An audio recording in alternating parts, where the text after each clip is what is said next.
Matthieu, chapitre 5. Voyant la foule, Jésus monta sur la montagne et, après qu'il se fut assis, ses disciples s'approchèrent de lui. Puis, ayant ouvert la bouche, il les enseigna et dit : Heureux les pauvres en esprit, car le royaume des cieux est à eux.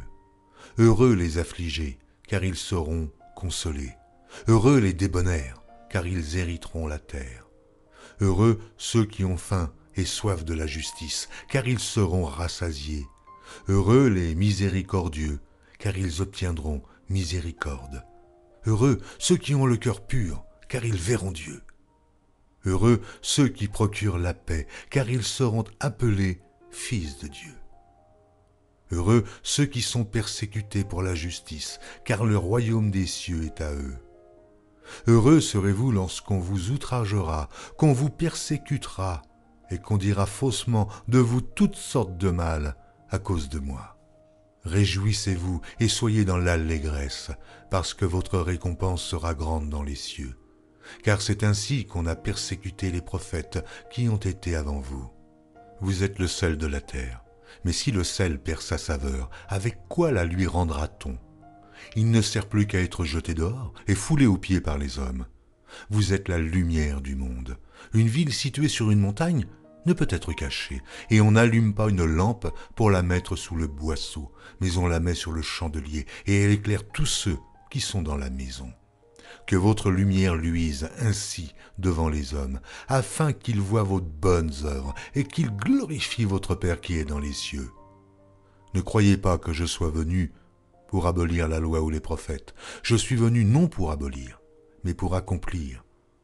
Car je vous le dis en vérité, tant que le ciel et la terre ne passeront point, il ne disparaîtra pas de la loi un seul iota ou un seul trait de lettre jusqu'à ce que tout soit arrivé. Celui donc qui supprimera l'un de ces plus petits commandements et qui enseignera aux hommes à faire de même sera appelé le plus petit dans le royaume des cieux.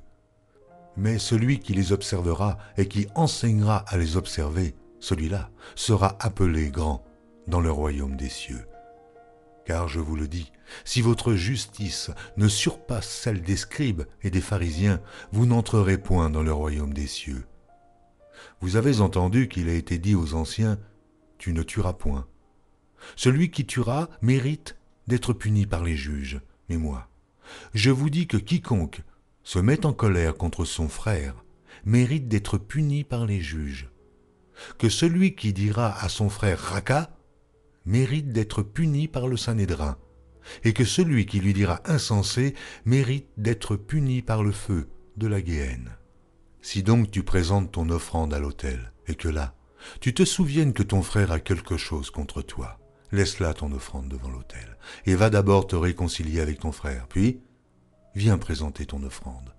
Accorde-toi promptement avec ton adversaire pendant que tu es en chemin avec lui, de peur qu'il ne te livre au juge, que le juge ne te livre à l'officier de justice et que tu ne sois mis en prison. Je te le dis en vérité, tu ne sortiras pas de là que tu n'aies payé le dernier cadran.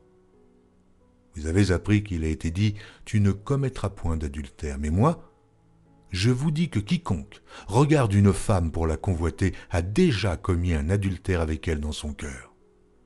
Si ton œil droit est pour toi une occasion de chute, arrache-le et jette-le loin de toi. Car il est avantageux pour toi qu'un seul de tes membres périsse, et que ton corps entier ne soit pas jeté dans la Guéhenne.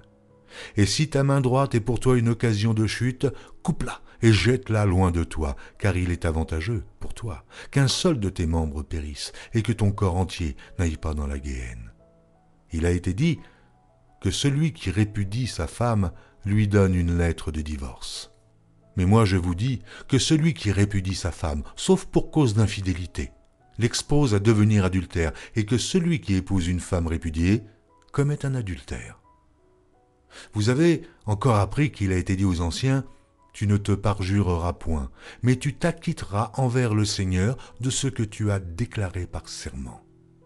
Mais moi, je vous dis de ne jurer aucunement, ni par le ciel, parce que c'est le trône de Dieu, ni par la terre, parce que c'est son marchepied, ni par Jérusalem, parce que c'est la ville du grand roi. Ne jure pas non plus par ta tête, car tu ne peux rendre blanc ou noir un seul cheveu.